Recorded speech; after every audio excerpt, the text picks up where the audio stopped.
Mes bien chers amis, l'année 1961 restera marquée dans l'histoire du Canada par la lutte ouverte qui a éclaté entre le gouvernement du pays et le gouverneur de la Banque du Canada.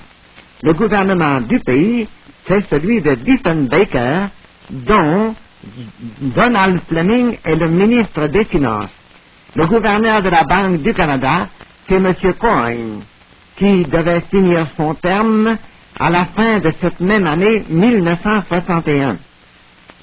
Le conflit, c'est que le ministre des Finances a demandé au gouverneur de la Banque du Canada de donner sa démission. Et le gouverneur de la Banque du Canada a refusé de s'en aller. Au fond, ce n'est pas seulement de ces jours derniers de la session de 1961 que le conflit existait entre les deux personnages. Ils n'ont dû jamais s'entendre parfaitement depuis 1958. Au fait, c'est un événement de marque. C'est la première fois dans l'histoire du Canada, et peut-être dans le monde entier, la première fois qu'un gouvernement demande à un gouverneur de banque centrale de démissionner avant la fin de son terme. Mais Coyne, qui est le gouverneur de la Banque du Canada, ne s'est pas privé de critiquer ouvertement le gouvernement. On dirait que c'est lui qui pense qu'il doit conduire toute la politique du pays, la politique monétaire et même la politique tout court du pays. C'est un faible chez les gens d'argent, chez les sommités bancaires, de penser qu'ils sont mis au monde pour faire marcher le peuple à leur gré. Depuis 3 ans, il y a eu beaucoup de critiques de fait contre la Banque du Canada. Le journal Vert demain, qui vous présente cette émission, n'a pas manqué de signaler souvent le mal que faisait à l'économie du pays la politique de restriction du crédit.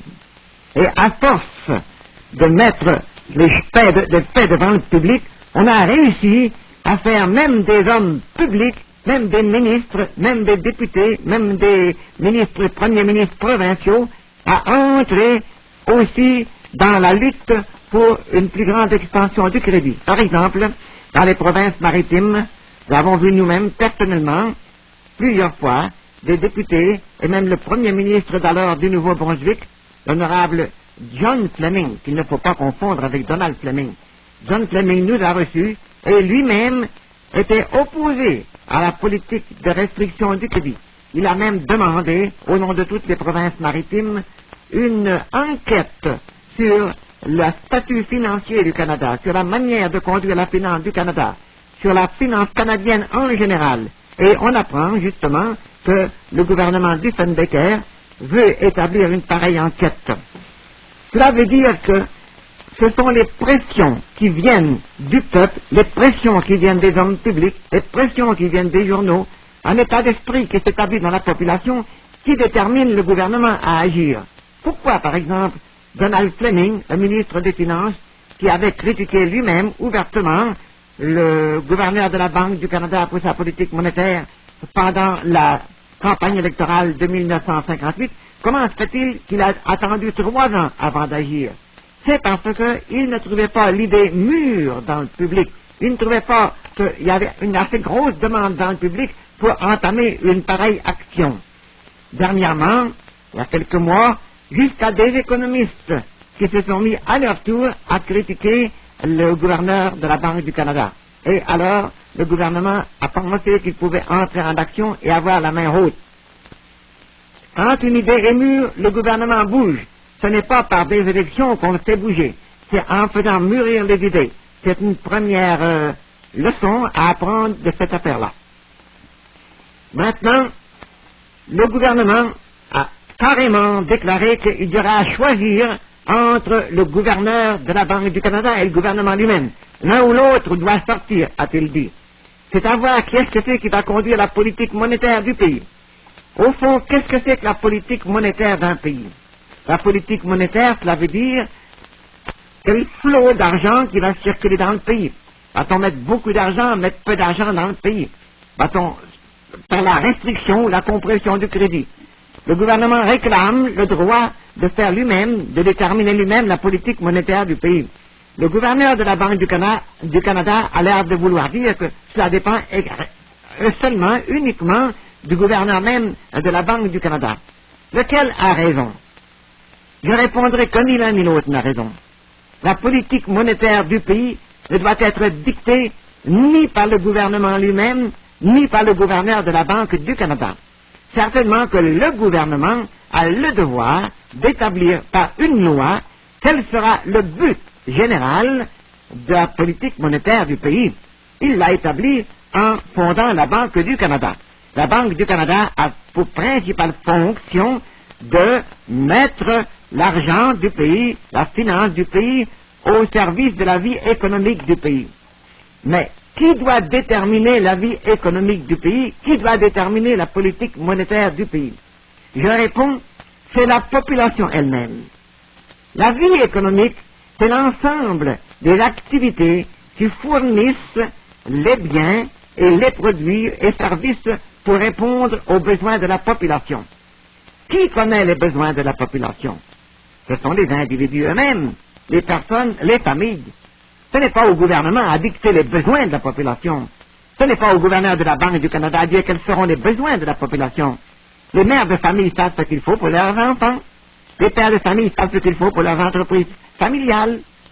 C'est à la population elle-même de connaître ses besoins et de les exprimer. Et c'est à la production du pays, aux producteurs du pays, à ceux qui produisent les biens, à ceux qui fournissent les services, c'est à eux de servir les besoins de la population. Voilà donc, dans le même cas situant la population, deux groupes, si l'on veut dire, les consommateurs, toute la population, qui doit dire ce qu'elle veut, et le groupe des producteurs qui doivent donner à la population ce qu'elle veut. Pour que cela puisse se faire aisément, il faut que les consommateurs, le public, les familles, les personnes puissent exprimer leurs besoins. Comment expriment-ils leurs besoins? Lorsqu'ils n'ont pas d'argent en main, ils vont beau crier, ils ne peuvent pas exprimer leurs besoins. Ça ne sert à rien. Prenez une personne qui n'a rien en main, et pour aller devant le magasin et crier qu'est-ce que c'est qu'elle a besoin, elle ne l'obtiendra pas. Il faut de l'argent en main pour exprimer ses besoins. Ça veut dire que si la population du pays doit pouvoir exprimer ses besoins, qu'elle seule connaît, il faut que les personnes qui composent la population du pays, que les personnes, que les familles aient de l'argent en main. Et c'est un devoir de la Banque du Canada de voir à cela, puisqu'elle est faite pour servir la vie économique du pays. Du côté des consommateurs, il faut que les consommateurs aient l'argent en main suffisamment pour exprimer suffisamment les besoins. De l'autre côté, il faut que les producteurs répondent aux besoins. Pour cela, il faut qu'ils mobilisent du matériel, qu'ils mobilisent de la main-d'œuvre, il faut qu'ils les payent. Il faut donc que la production du pays soit elle-même financée, qu'elle soit huilée pour que le mécanisme aille bien. Qui est-ce qui doit faire ça? Encore une fois, la Banque du Canada. À dire comme ça, tout doit venir de la Banque du Canada. La Banque du Canada existe pour cela. Dans l'argent qui va être fourni aux producteurs passe certainement entre les mains du consommateur par l'industrie. Mais cet argent n'atteint pas tous les consommateurs. Il n'atteint que les employés. Les employés ne sont qu'une partie de la population. Pourtant, c'est toute la population qui a des besoins. Ça veut dire tout de suite que la Banque du Canada, pour accomplir son rôle, devrait compléter ce qui manque dans l'argent qui va aux consommateurs. Et du côté de la production, jamais la production ne devrait être entravée financièrement pour pouvoir répondre aux besoins des consommateurs. Que ce soit leurs besoins privés, qu'ils connaissent très bien, que ce soit les besoins publics qu'ils expriment par leurs représentants, dans les municipalités, dans les provinces, dans le gouvernement fédéral, dans les commissions scolaires. Toujours la population qui doit pouvoir exprimer ses besoins, la production qui doit pouvoir servir ses besoins. Et si l'argent fait cela, il accomplit son rôle. Et si la Banque du Canada voit à ce que l'argent fasse cela, elle accomplit sa fonction. On dirait que ça n'a pas été pris par ce bout-là. Aujourd'hui, ce sont les banques qui sont supposées être contrôlées ou bien surveillées par la Banque du Canada. Ce sont elles qui décident si les producteurs vont avoir de l'argent. Et elle décide ça non pas en fonction des besoins des Canadiens, mais en fonction des profits qu'elles peuvent en tirer. Ça veut dire que la politique monétaire du pays et la vie économique elle-même, à cause de cela, est axée sur le profit de l'argent et non pas axée sur les besoins des Canadiens. Ça veut dire qu'il y a toute une philosophie à changer dans la politique monétaire, dans la politique économique du pays, dans la manière de la concevoir. Voir l'homme comme fin de l'économie, les besoins humains comme fin de l'économie, et l'argent comme but pour faciliter le service de ces besoins. Cela se fera lorsque cette philosophie sera entrée dans la tête de la population et lorsqu'elle sera transmise au gouvernement par une pression de la part de la population. On comprend cela mieux dans d'autres domaines. Par exemple, va-t-on dire que lorsque vous avez besoin de courant électrique, c'est l'Hydro-Québec ou bien une autre centrale électrique qui va décider si vous aurez du courant ou non? C'est vous qui savez que vous avez besoin de courant, par exemple, pour préparer votre cuisine. Ce n'est pas déterminé, c'est par l'Hydro-Québec, ni par aucun autre expert, ni par aucun autre technicien. Les techniciens sont faits pour servir, pas pour établir les buts. Les buts doivent surgir de ceux qui ont des besoins. Et les techniciens, quels qu'ils soient, que ce soit des fournisseurs d'électricité, des fournisseurs de vapeur, des fournisseurs d'argent, les techniciens doivent avoir à accomplir leur rôle qui est de servir, de fournir, non pas de dicter encore une fois, mais de servir. Eh bien, il y a là, comme vous voyez, toute une affaire à retourner. On n'a pas placé les besoins comme but de l'économie, on n'a pas placé encore la personne humaine au fait où elle doit être au fait des choses visibles. On place l'argent en haut, les politiciens juste au pied de l'argent, et le peuple, lui, eh bien, comme ça pourra. Ça n'est certainement ni une démocratie politique, ni une démocratie économique. C'est une caricature de la démocratie politique, et c'est la négation complète de la démocratie économique. La démocratie, vous savez, on dit que c'est pour voter. Eh bien, dans la démocratie économique, le monde pourra voter lorsqu'ils auront de l'argent en poche. C'est-à-dire qu'ils pourront voter pour les produits.